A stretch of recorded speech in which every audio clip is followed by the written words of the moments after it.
अस्सलाम वालेकुम नाज़रीन। ड्रामा सीरियल याहिया की नेक्स्ट एपिसोड में हम देखने वाले हैं याहिया जिसे क्रिकेट का बहुत जुनून था और आखिरकार वो अपनी मेहनत से नेशनल लेवल में भी सिलेक्ट हो जाता है, जिसे सभी घर वाले बहुत खुश होते हैं। लेकिन याहिया का बाप जो शुरू से ही इसके खिलाफ था, वो नहीं चाहता था कि वो इस क्रिकेट में पढ़े, इसलिए वो साफ मना कर देता है कि मेरी तरफ से उसे जाने की इजाज़त नहीं है।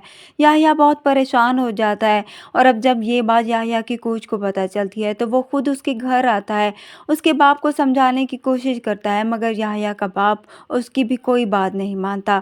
मिली का बाप जब घर आता है तो आकर वो बताता है कि मशकूर साहब ने याहिया के कोच की भी एक नहीं सुनी।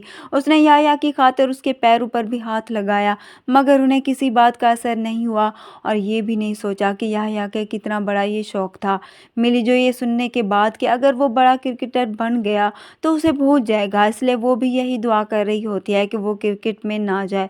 उधर अब याहिया जो अपने बाप की ज़िद पर बहुत ज़्यादा परेशान हो जाता है और आखिरकार घर से चला जाता है और वहाँ पर कुछ गुंडे आकर उसे काफ़ी मारते हैं ताकि वो खेलने के काबिल ना रहे।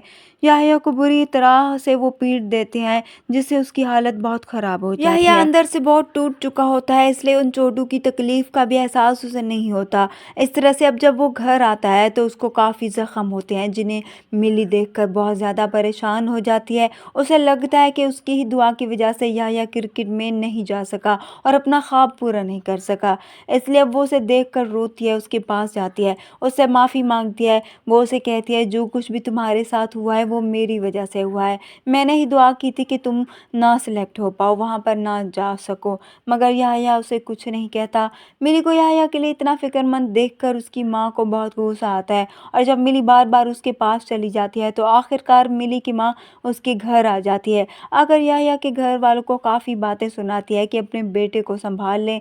याहिया की दादी को भी बहुत गुस्सा आता है, वो उसे कहती है मेरा बेटा बहुत हया और शर्म वाला है, अपनी ही बेटी को संभाल के रखो। उधर मिली जो बहुत परेशान हो जाती है और याहिया अब दोनों को समझाने की कोशिश करता है, साथ ही अपनी दादी से कहता है कि मिली को कुछ ना कहे।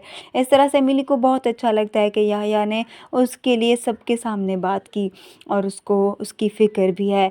इस तरह से अब वो तो बहुत खुश हो जाती है। यहाँ पर याहिया की माँ भी समझ जाएगी कि कहीं न कहीं याहिया भी मिली को पसंद करता है, क्योंकि जिस तरह से वो मिली के लिए फ़िक्र कर रहा